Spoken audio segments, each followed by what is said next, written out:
Здравствуйте, на телеканале «Новый век» программа «Вызов 112», в студии Матвей Опросин. И сегодня мы покажем, как иномарка на большой скорости врезалась в витрину магазина на улице Короленко.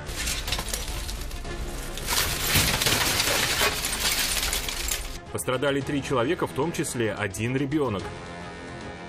Расскажем, как девушку-водителя Kia Rio зажало в салоне автомобиля после столкновения с «Опелем» на Мамадышском тракте. Правила нарушили оба водителя. А также кража коробки с товарами из пункта выдачи заказов интернет-магазина и изъятие большой партии контрафактного алкоголя у жителя Бугульминского района. В данной коробке что находится? Содержащий продукт. Это и не только прямо сейчас. 3 человека, в том числе 7-летний ребенок, пострадали в результате столкновения «Хонды» с витриной магазина на улице Короленко в Казани. Автомобиль на большой скорости вылетел с дороги, пересек разделительный газон, при этом едва не столкнувшись со встречной машиной.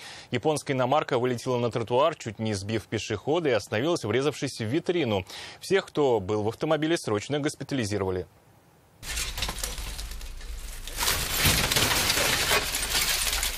Владельцам магазина о случившемся сообщили жители дома. Обувной был к тому времени уже закрыт. Пострадавших на месте уже не было. Вывезли в больницу. 1 ребенок, по-моему.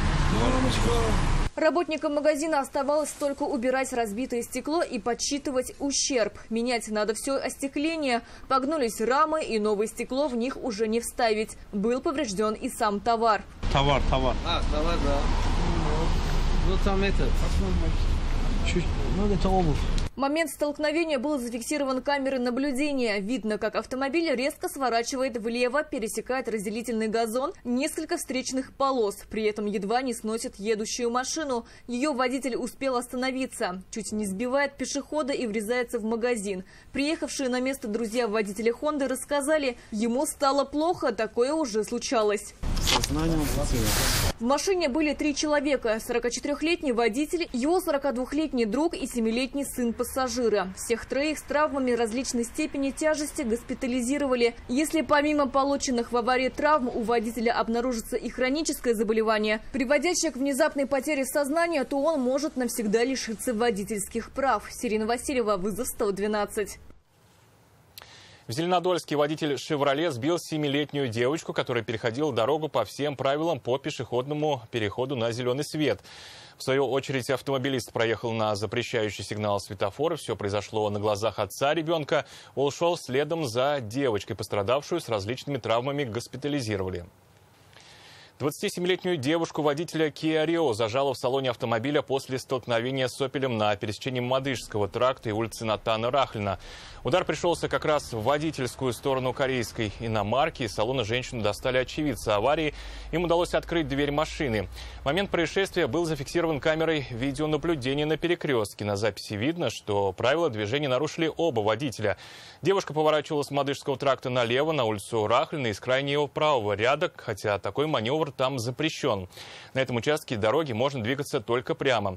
Водитель «Опеля» выехал на перекресток на запрещающий сигнал светофора. В результате столкновения Kia отбросила на 10 метров. Пострадавшую с различными травмами госпитализировали прибывшие на место врачи скорой помощи. Водитель «Опеля» травм не получил.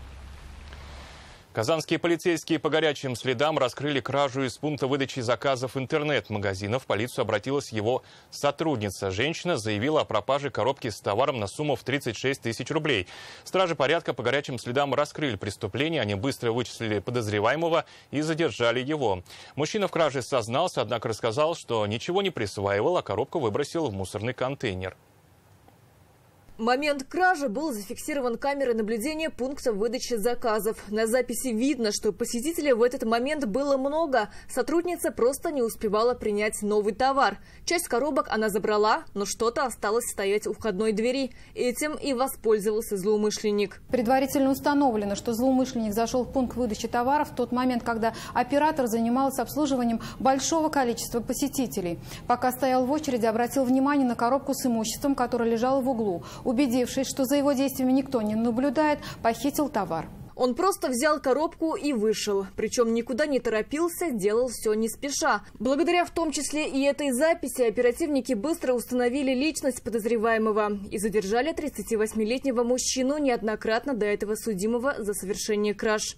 В отношении подозреваемого возбуждено уголовное дело по признакам состава преступления, предусмотренного частью 1 статьи 158 Уголовного кодекса Российской Федерации «Кража». Санкция данной статьи предусматривает наказание в виде лишения свободы на срок до 2 лет. В отношении подозреваемого избрана мера принуждения в виде обязательства о явке. На допросе он признался, хоть коробку и вынес из пункта выдачи заказов, себе ничего не взял. Товар стоил 36 тысяч рублей, но содержимое ему было неинтересно, поэтому он выбросил все вместе с коробкой в ближайшую мусорку. Вернуть украденное не получилось. Сирина Васильева, вызов 112. 43-летний житель Нижнекамска, желая приобрести трактор, потерял все деньги, отложенные на его покупку. По словам потерпевшего, в интернете он нашел объявление о продаже мини-экскаватора, который был ему необходим. Цена 215 тысяч рублей покупателя полностью устроила. Продавец сообщил, что техника находится в Краснодаре и предложил полностью оплатить покупку, что мужчина и сделал. На протяжении нескольких дней потерпевшему сообщали, что его товар находится в пути, однако вскоре продавцы перестали отвечать на звонки. После чего мужчина позвонил на горячую линию сайта, где нашел объявление. Там ему сообщили, что такого трактора давно на складе нет, что его обманули мошенники. По данному факту возбуждено уголовное дело. За 1 грамм наркотиков житель Нижнекамска получил 4 года колонии строгого режима. 52-летний мужчина дистанционно купил запрещенные вещества. Во время задержания уверял, что приобрел их для личного употребления, но размер, согласно Уголовному кодексу, является значительным. Суд признал его виновным в хранении запрещенных веществ. Свою вину подсудимый признал. Более 3000 литров спиртосодержащей продукции, почти 10 тысяч пачек сигарет без акцизных марок были обнаружены у жителя Бугульминского района Татарстана. Употребить одному такое количество алкоголя невозможно. Мужчина не стал отрицать. Все предназначалось для продажи. Лицензии на хранение и торговлю спиртным и табачной продукцией у него не было, так что обнаруженное было изъято. Гараж вам принадлежит? Да. В данном гараже что находится? В данной коробке что находится? Содержащий продукт. Его задержали прямо в момент разгрузки коробок со спиртным в гараж. Из соседней республики мужчине привезли 90 коробок с 5-литровыми баллонами. Внутри алкоголь. Общий объем 1800 литров. Кроме того, в ходе осмотра автомашины из багажного отделения изъято 60 коробок спиртосодержащей продукции объемом 1200 литров. Был у него и складской остаток. Не так много, с учетом объема поставок. В гараже нашли 17 коробок, в которых было 340 литров спиртного. Но не все предназначалось для продажи. Сделал мужчина запасы для себя. Ну, это не для продажи, это для себя брал. На стол, для застолья. Одним алкоголем мужчина решил не ограничиваться и продавал также табачную продукцию на любой вкус. Его клиентов отсутствие акцизных марок обычно не смущало. Без акцизной марки имеется сигареты? Да. Без цены.